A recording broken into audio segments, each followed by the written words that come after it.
Halo, Mbak mau nyukur dong, Mbak? Boleh? Harganya berapa, Mbak, sini, Mbak? Di kita 100.000, Kak. 100.000? Iya. Kirain 25.000. Ya udah nanti balik lagi, Mbak ya. Iya.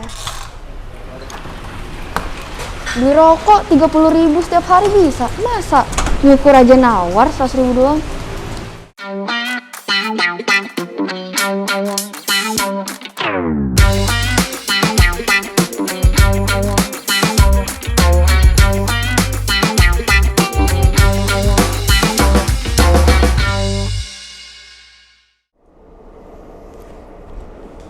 Halo teman-teman, kembali lagi bersama gue Jeki Tribal, pastinya di Sabi seputar hair artist barber Indonesia. Apa kabar kalian semua? Semoga semuanya dalam keadaan sehat walafiat, tidak ada kurang satu apapun dan semua bisnisnya lancar semua ya. Khususnya bagi teman-teman yang anak-anak barber khususnya, karena di PPKM ini kita udah ancur-ancuran lah kali ya bisnis barber khususnya.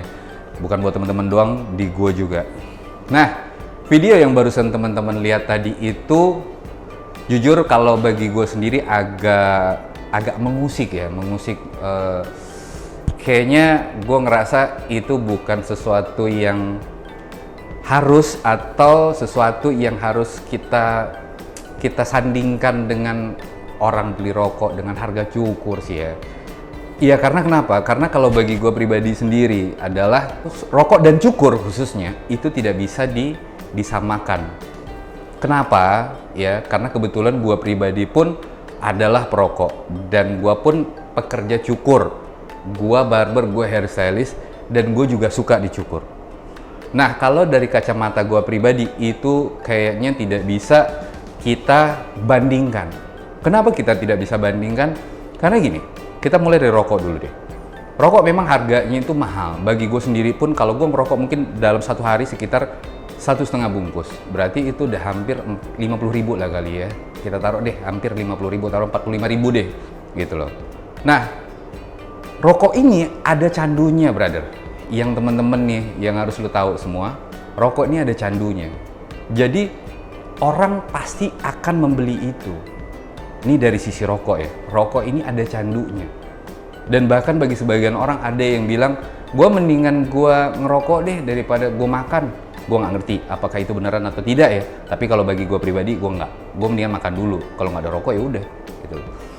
Nah, sekarang rokok itu pasti orang akan membela-belain tuh belinya, karena dia udah candu. Tidak ada orang yang ngerokok cuman buat iseng dong. Mungkin ada. Tapi kalau kita hitung presentasinya mungkin sedikit banget. Sekarang kalau kita pergi ke cukur. Cukur, kalau menurut gue pribadi, itu ada 3 karakter orang.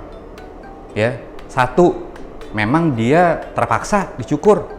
Disuruh kantornya kah, disuruh orang tuanya kah, disuruh pacarnya kah.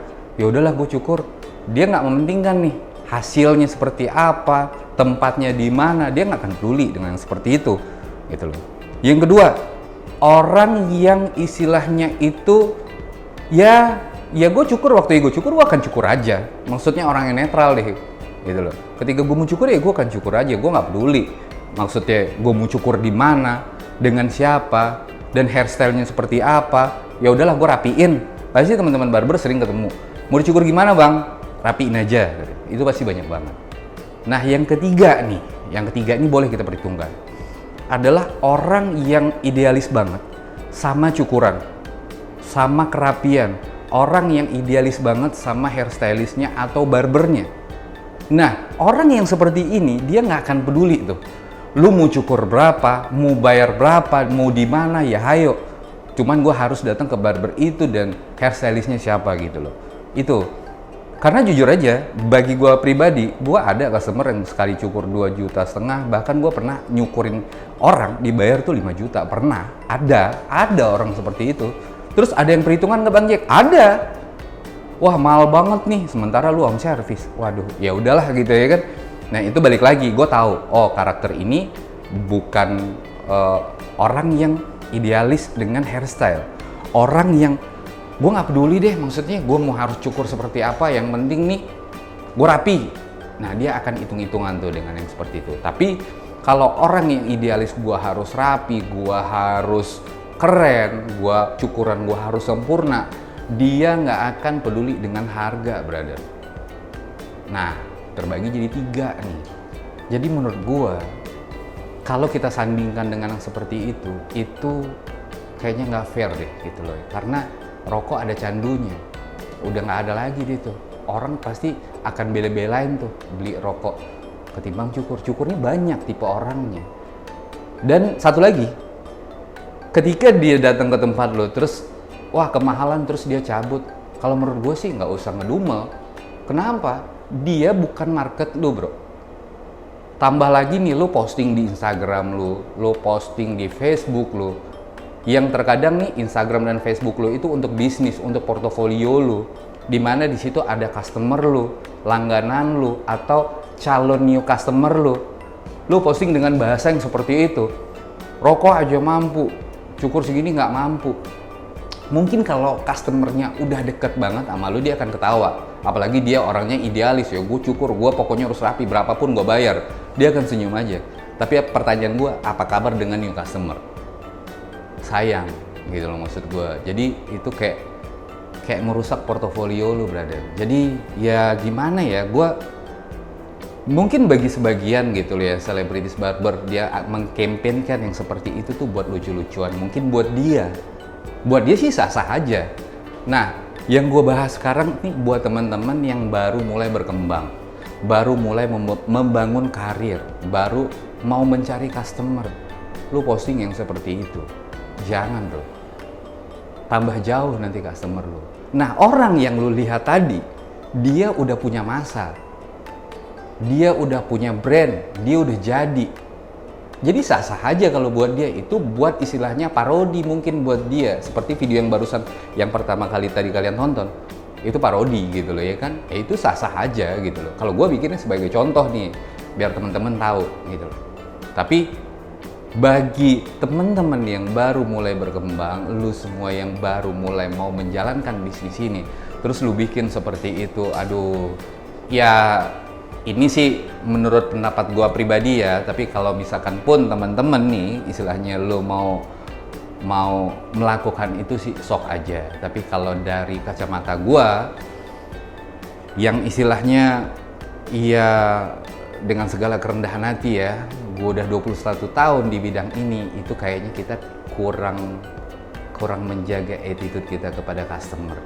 Dimana kita ini adalah konsultan, kita ini adalah istilahnya tempat muntahnya para customer lah kasarannya ya. Maksud gue ketika customer lu lagi bad mood, cukur apa segala macam, oh gimana sih ini, rewel apa segala macam, cuman mau gimana, tugas kita melayani dengan semaksimal mungkin. Yang penting satu kalau gue, apa tuh, harga diri kita masih tidak disenggol. Cuman kalau dia hanya sebatas rewel doang, ya sok aja kalau gue sih gitu loh. Nah, ya kesimpulannya sih dari gua tentang yang pembahasan kita ini yang sebentar ini adalah buat teman-teman ya, pinter-pinterlah teman-teman melihat selebritis barbernya, seleb barbernya gitu loh, influencer barbernya yang seperti apa yang kalian ikutin, karena dia sih udah jadi bro. Tapi pertanyaan gua, lu yang ngikutin udah jadi belum? Kalau lu udah jadi juga ya sok aja. Tapi kalau yang belum, hati-hati bro. Ini masa depan kita, karir kita yang dipertaruhkan di sini. Oke, sekian aja dulu dari gue JG Tribal. Mungkin ada kata-kata gue yang salah, silakan aja kalian koreksi. Tapi yang gue omongin tadi itu murni dari diri gue sendiri, menurut sudut pandang gue sendiri. Dan gue hanya berbagi, dan gue berharap adalah semua yang gue ucapkan nyampe ke teman-teman ya, dan menjadikan kita barber atau hairstylist di Indonesia ini jadi yang berkualitas dan menjadikan adalah attitude di atas segala-galanya. Oke, sampai ketemu di episode Sabi yang berikutnya.